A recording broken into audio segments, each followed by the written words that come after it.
Hello Sharma గారు. Hi, నమస్తే. నమస్కారం సార్. మీరు మీ కెరియర్ లో చాలా డిగ్రీస్ చేశారు, మల్టిపుల్ జాబ్స్ కూడా చేశారు. ఇన్ని చేశాక మీరు కెరీర్ కౌన్సిలింగ్ స్టార్ట్ చేయాలన్న ఆలోచన ఎలా వచ్చింది? ఎందుకు అంటే జనరల్ గా మా డేస్ లో అంటే మేము చదువుకున్న రోజుల్లో ఏంటంటే there is no proper planning. అంటే జస్ట్ ఏదో స్టూడెంట్ మనతో పాటు చదివిన క్లాస్మేట్స్ వాళ్ళు యూనివర్సిటీలో చదివితే మనం యూనివర్సిటీలో జాయిన్ అవ్వటము, వాళ్ళు ఏ కోర్సు జాయిన్ అవ్వటే అది మనం జాయిన్ అవ్వటము, లేకపోతే పక్కన వాళ్ళు ఎవరన్నా ఇన్ఫ్లుయెన్స్. సో ఈ పేరెంట్స్ కూడా అంత ఎడ్యుకేటెడ్ కాదు కాబట్టి డెఫినెట్గా వాళ్ళ ఇన్ఫ్లుయెన్స్తో చదివిన చదువులు ఎక్కువ. సో తర్వాత చదివిన తర్వాత మనకి దానిలో అంత డెప్త్ లేదని, దానిలో కెరీర్ పరంగా అంత అవకాశాలు లేవని అప్పుడు అర్థమయ్యేది. అంటే ఆల్మోస్ట్ చేతులు కలిగిన తర్వాత ఆకులు పట్టుకున్నట్టు ఇంకా ఆల్మోస్ట్ అంతా అయిన తర్వాత చేస్తే మనం ఏం చేయగలుగుతాం. సో అట్లా నాకేంటంటే స్టూడెంట్కి ఒక పక్కా ప్లాను. సపోజ్ 10th క్లాస్ చదువుతున్నప్పుడు స్టూడెంట్కి నువ్వు ఇలా చెయ్యి ఇలా చెయ్యి ఇలా చెయ్యి అని చెప్తే ఆటోమేటిక్గా దాని ప్రకారం వాడు వెళ్ళిపోతే బాగా కెరీర్ బాగా సెటిల్ అవుతాడు. ఎందుకంటే ఈ రోజుల్లో సెటిల్ అవడం చాలా ఈజీ, అంటే మా రోజుల్లో కన్నా కూడా. ఎందుకంటే కెరీర్ ఆపర్చునిటీస్ చాలా ఎక్కువ ఉన్నాయి. సో మనకి గూగుల్లో కొడితే ఎక్కడైనా ఇన్ఫర్మేషన్ దొరుకుతుంది.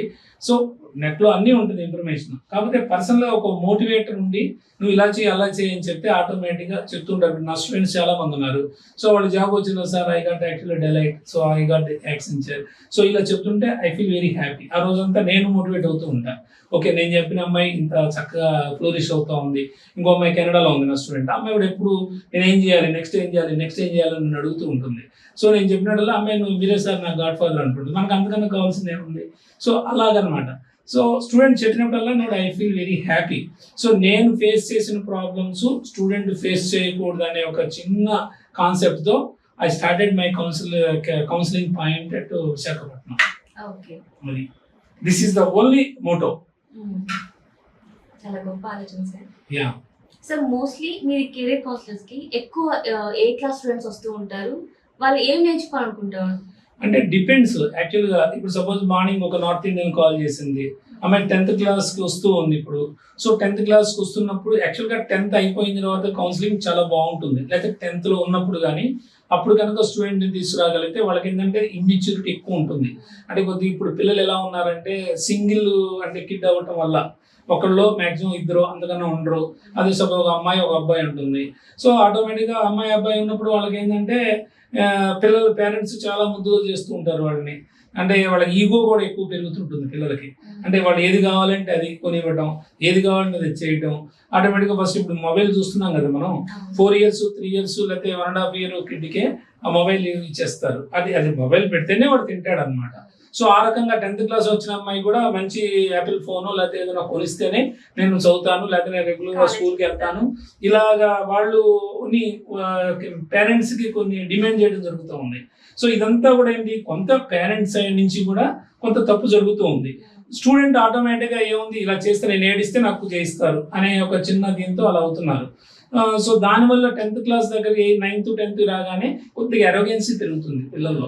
అంటే ఏంటంటే నాకు ఇన్ని గంటలు చదవాలా, నేను అది ఇంత పొద్దునే లేవాలా, నాకు అసలు ఫ్రీడమ్ లేదు, ఎప్పుడు చదువు అంటుంటారు పేరెంట్స్ అని ఇట్లా వచ్చేస్తూ ఉన్నాయి. నేను రెగ్యులర్గా పిల్లలు దగ్గరకు వస్తున్నప్పుడు పేరెంట్స్ అదే కంప్లైంట్ చేస్తూ ఉంటారు. సో అది పెరుగుతూ ఉంది పిల్లల్లో. అలా కాకుండా ఇప్పుడు సపోజ్ అలాంటి వాళ్ళు కూర్చోబెట్టి పిల్లలకి అలా కాదమ్మా, నువ్వు ఎంజాయ్ చెయ్యి, బట్ ఎంజాయ్మెంట్ అనేది కొంతమందికే ఉండాలి. అంటే చదువుకునే ఏజ్లో సపోజ్ నువ్వు ఒక 4 years 5 years బాగా కష్టపడ్డావు అనుకో, నీ లైఫ్ అంతా నువ్వు బతుకున్నంతకాలం యూ కెన్ ఎంజాయ్. లేదు నువ్వు ఒక 5 years ఎంజాయ్ చేసావు అనుకో, చచ్చేంత వరకు స్ట్రగుల్ అవ్వాలి. అది 80 years అవని 90 years అవని ఎప్పటికైనా బతికున్నంత కాలం స్ట్రగుల్ అవ్వాలి. అంటే నువ్వు అప్పటి వరకు స్ట్రగుల్ అవటం బెటరా, 5 years కష్టపడటం బెటరా అని అడిగితే అప్పుడు స్టూడెంట్ సార్ డెఫినెట్గా 5 years బెటర్ అని చెప్తుంది డెఫినెట్గా. సో ఇట్లాగమ్మా, అందుకని నువ్వు 5 years కొద్దిగా నువ్వు డెడికేట్ చేసావు అనుకో, నీ టైం ఇలా మేనేజ్ చేసుకుంటే నీ కెరీర్ అద్భుతంగా ఉంటుందని చెప్పి వాళ్ళకి కొన్ని మోటివేషన్ స్కిల్స్ కూడా ఇస్తా. అంటే సపోజ్ 1 minute నువ్వు ఎలా చూడు, ఇప్పుడు చేసిన తప్పులన్నీ కళ్ళు మూసుకొని ఆలోచించు, నీకు మొత్తం ఎలా కంప్యూటర్ స్క్రీన్ ఎలా డిస్ప్లే అవుతాయో సేమ్ అలా వస్తాయి మైండ్లో. ఒక 1 minute అట్లానే కళ్ళు మూసుకొని నువ్వు ఫ్యూచర్ ఆలోచించు. అంటే సపోజ్ 10th అయిన తర్వాత ఇంటర్లో మంచి జేఈ ర్యాంకింగ్ వస్తుంది, తర్వాత చక్కగా మంచి ప్లేస్మెంట్ వస్తుంది, తర్వాత 4-5 yearsకి మ్యారేజ్ అవుతుంది, అప్పటికి మీ శాలరీ 25 lakhsలో ఉంటావు, ఆ వచ్చేవాడి 50-60 lakhs ఉంటుంది. హౌ యాక్చువల్లీ మీ పిల్లలు ఎట్లా ఉంటారు, అప్పుడు వాళ్ళు టాప్ స్కూల్స్లో చదువుతారు, నువ్వు ఇట్లా మొత్తాన్ని డ్రీమ్ చేసుకుంటే సో నువ్వు కొంత మోటివేట్ అవుతావు బేసికల్గా. అయిన తర్వాత నువ్వు స్టడీ మీద ఫోకస్ పెడతావు. అంటే మనం ఓన్లీ కళ్ళగంటం కాదు, అబ్దుల్ కలాం చెప్పినట్టు దానికి కొంత ఇంప్లిమెంటేషన్ ఉండాలి కదా. సో అలా అనుకుంటూ నువ్వు ఇంప్లిమెంట్ చేయగలిగితే నీ కెరీర్లో మంచి పొజిషన్కి వెళ్తావు అని నేను వాళ్ళని మోటివేట్ చేస్తూ కొన్ని చిన్న చిన్న ఎగ్జాంపుల్స్ ఇస్తూ ఇవన్నీ కూడా వాళ్ళను నేను ఒక 45 minutes 1 hour మాట్లాడతాను స్టూడెంట్తో. చేసిన తర్వాత డెఫినెట్గా పేరెంట్ కూడా దాదాపు ఆల్మోస్ట్ నాకు వచ్చిన పేరెంట్ కానీ స్టూడెంట్ కానీ హ్యాపీగానే వెళ్తారు, ఎందుకంటే because of my experience. Sir, ఈ ప్రజెంట్ మార్కెట్లో ఈ కౌన్సిలింగ్ సెంటర్స్ చాలా ఉన్నాయి కదా, అవును, మరి మీ దానికి వాటికి డిఫరెన్స్ ఏంటి? అంటే మీ దగ్గరకు వచ్చిన స్టూడెంట్స్కి స్పెషల్గా వచ్చే బెనిఫిట్స్ ఏంటి? ఓకే, అంటే బెనిఫిట్ అనేది అంటే మనం ఇంకో కౌన్సిలర్స్ని మనం కామెంట్ చేయటం కరెక్ట్ కాదు, అది ఎవరి పాత్ వాళ్ళది ఫస్ట్. సో నా దగ్గరికి వచ్చేది ఎలా ఉంటుందంటే అసలు స్టూడెంట్ సైకాలజీ ఏంటి, అసలు స్టూడెంట్ మోటో ఎలా ఉంది, స్టూడెంట్ ఎలాగా కన్వర్ట్ అవుతాడు దీనికి, అంటే స్టడీస్ మీద ఫోకస్ ఎలా పెట్టగలుగుతాడు అని ముందు నేను ఏం చేస్తా, ఫస్ట్ పేరెంట్స్తో మాట్లాడతా. అంటే intermediate to 10th class parents అయితే వాళ్ళతో ఒకసారి మాట్లాడి వాళ్ళు కొన్ని చెప్తారు. అంటే పొద్దున్నే లేవదండి ఎంత చెప్పినా, ఇట్లా కొన్ని ఉంటాయి కదా వాళ్ళ సైడ్ ఉంటాయి. సో వాళ్ళతో మాట్లాడతా, వాళ్ళు కొన్ని చెప్తారు. అవి చెప్పిన మళ్ళీ మనం స్టూడెంట్ని అడుగుతాం. ఒక్కొక్కసారి పేరెంట్స్ని కూడా బయటికి పంపించి ఈఎంఐ కొన్ని ప్రాబ్లమ్స్ ఉండొచ్చు పర్సనల్గా, సో ఈఎంఐతో మాట్లాడి సో ఇద్దరితో చూసిన తర్వాత వాళ్ళు చెప్పినవి ఈఎంఐకి ఎలా మనం చెప్పాలి అనేది స్లోగా వాళ్ళకు కూడా చెప్తా స్టూడెంట్కి. అలా కాదు తల్లి, ఇప్పుడు మొన్న ఒక స్టూడెంట్ వచ్చింది యాక్చువల్గా 10th class అమ్మాయి. పేరెంట్ ఏమంటారు అంటే నేనేం చెప్పినా చాలా ఈజీగా తీసుకుంటుందండి, అంటే యాటిట్యూడ్ సరిగా ఉండదు, నెగిటివ్గా తీసుకుంటుంది, ఎప్పుడు చదువు తప్ప నీకు రెండోది లేదా అని ఇలా అంటుంది అని చెప్తాడు.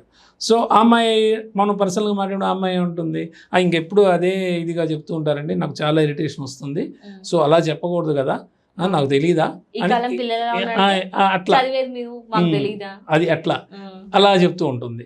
అప్పుడు మనం ఏం చెప్తాం, అమ్మ డాడీ ఉండే ఇంటెన్షన్ డాడీకి ఉంటుంది, ఎందుకంటే పాపం ఆయన చాలా కష్టపడుతున్నాడు, సో ఆయన కూడా చాలా స్ట్రగుల్ అయ్యి ఇప్పుడు ఈ స్టేజ్కి వచ్చాడు, సో పిల్లలు అలా అవ్వకూడదని ప్రతి పేరెంట్కి ఉంటుంది. ఇప్పుడు మా పిల్లలు ఉన్నారనుకోండి, నాలాగా ఉండకూడదు, డెఫినెట్గా నాకన్నా మంచి పొజిషన్ ఉండాలి.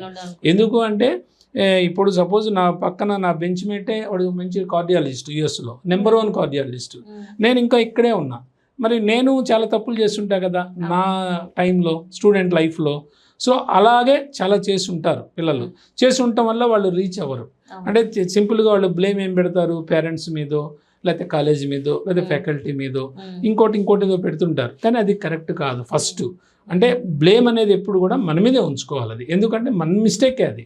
పేరెంట్ మ్యాక్సిమం పంపించాడు, డబ్బులు కట్టి అన్నీ చేశారు, సో మనం అనుకున్న పొజిషన్కి వెళ్ళలేకపోయామంటే, టార్గెట్ రీచ్ అవ్వలేకపోయామంటే 100% we try to put the blame on us only, ఎందుకంటే మన మీద పెట్టుకోవాలి. సో అది ఆ స్టూడెంట్ అలా చెప్పినప్పుడు ఏంటంటే డెఫినెట్గా మనం టు బోత్ సైడ్స్ విని సో స్టూడెంట్కి కౌన్సిల్ చేయగలిగితే స్టూడెంట్ ఏంటంటే నెక్స్ట్ ముందు మన మీద కొద్ది ఇంప్రెషన్ కూడా ఉండాలి స్టూడెంట్కి.